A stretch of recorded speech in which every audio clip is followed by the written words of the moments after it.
Where's Max?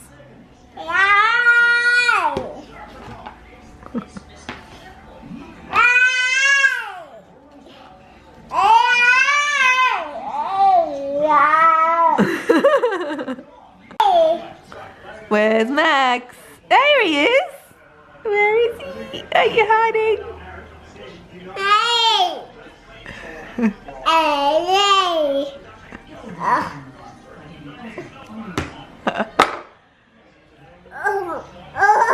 Oops, you dropped it over there.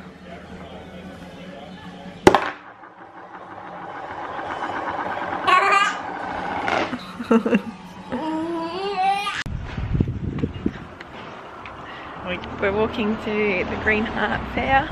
It's the free Brisbane City Council Sustainable Living. Hence why there's 10 million people here. Rolly's already freaking out.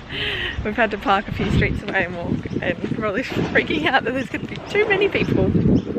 Sorry, it's not very focused. Anyway, we'll do a few little shots of the fair and see if there's anything worth looking at.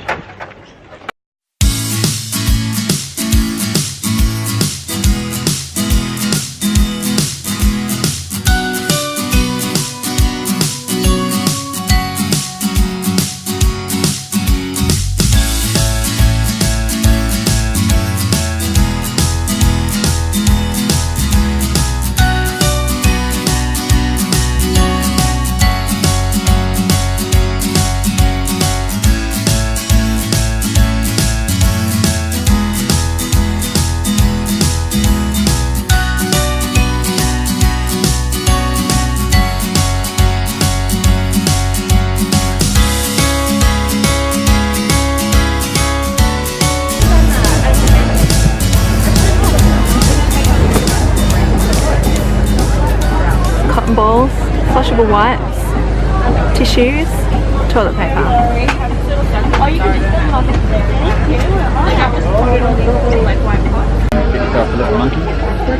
Ah.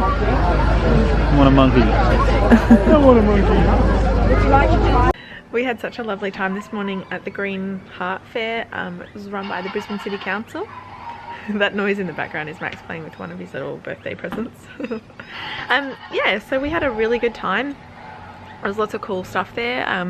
One of the ones that they had, like, they had all different markets, and then they had sections with, they had the billy cart races, and they also had like presentations from gardeners on how to grow herbs, and a cooking demonstration and cheese making, and they had like snakes and lizards and stuff. But one of the interesting ones was a little display about flushable toilet about flushable toilet wipes. Like, they showed that how toilet paper works, how tissues work, how they break down in water, how cotton breaks down, and then how flushable wipes break down. And basically the only thing that actually breaks down in the water and disintegrates to nothing is toilet paper, which was very interesting, you know, especially with flushable toilet wipes these days are very popular. So kind of saying like you shouldn't really use them. The other thing that I wanted to talk about was in regards to some technology things. So my phone, I broke the screen recently. So I took it into the local phone repair store, not thinking that I should take it back to Apple directly, because there's not an Apple store in my local shops. Anyway, so I took it just into a normal shop, and they replaced it. But the sensitivity on it isn't very good. So when you press like the button, sometimes it doesn't recognize that you've pressed anything. Anyway, so I took it back to the shop where I got the screen replaced, and they said, well, you know, that's just what happens. Too bad, kind of thing. Just maybe you're not using it right, which is ridiculous because I've had the phone for 2 years. I know that it's not working how it was before. Anyway, so I dropped it again accidentally, and the screen popped out of the case. So I thought, alright, well, I'll take it back to Apple, and they said that they can't fix it because it's a third-party screen and I would just have to buy a new one. I thought, alright, I'll take it back to the original place again, and they just fixed it within a few seconds, like just unscrewed it, popped it back in, screwed it back up. It's still not working. The sensitivity on it is not great. But anyway, long story short, the same thing happened with my vacuum cleaner. So the vacuum cleaner that I have is about 8 years old now, and it's really nearly due for like, well, I automatically thought, okay, well, now that it's you know, 8 years old, I must need to get a new one. It's not working as well anymore. It needs filters changed and needs to be serviced. There's bits broken on it.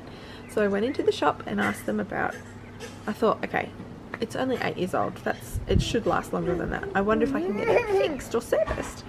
And I took it in, and they basically said the cost to get it fixed or looked at or serviced, by the time you send it away and all the spare parts and everything, it would cost almost as much as just buying a new one. So it's this whole thing about like, just buy a new one. So my phone, buy a new one. My vacuum cleaner, buy a new one.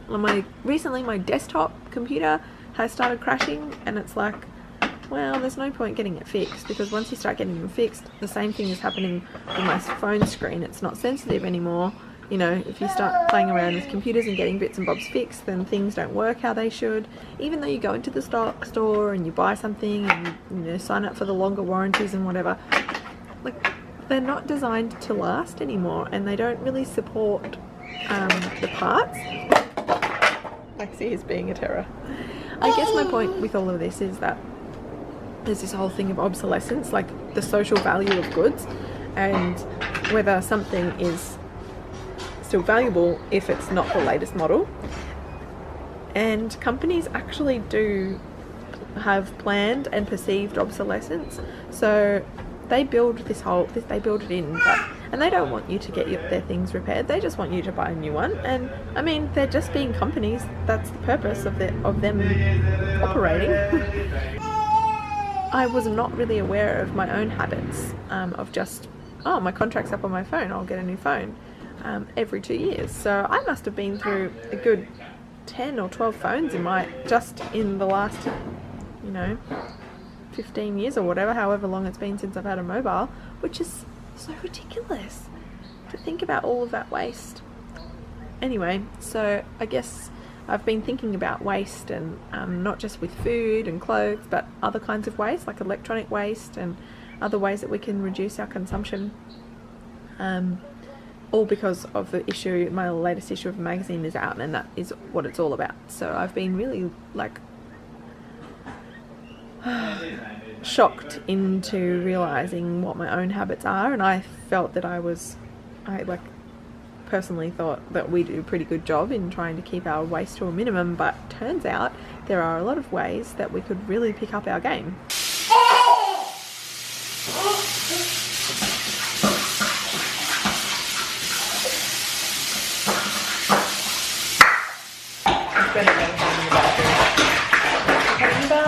Every night, about half an hour he spends in the bath, just splashing and playing with toys and making a general racket. But it wears him out and he loves it, and we sit here and it's really nice time.